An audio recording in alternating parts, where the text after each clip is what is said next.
Be sure to read and follow the safety guidelines to protect your computer from potential damage and ensure your personal safety.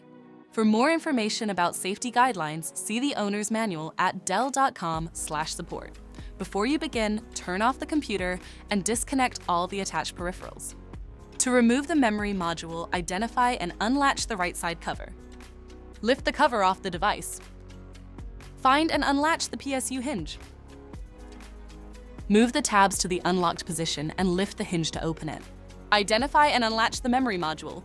Grasp the module by the edges to remove it from the system. To reinstall the memory module, relatch it back to the system. Push the PSU hinge down to close it and move the tabs to the locked position. Relatch the right side cover to the system.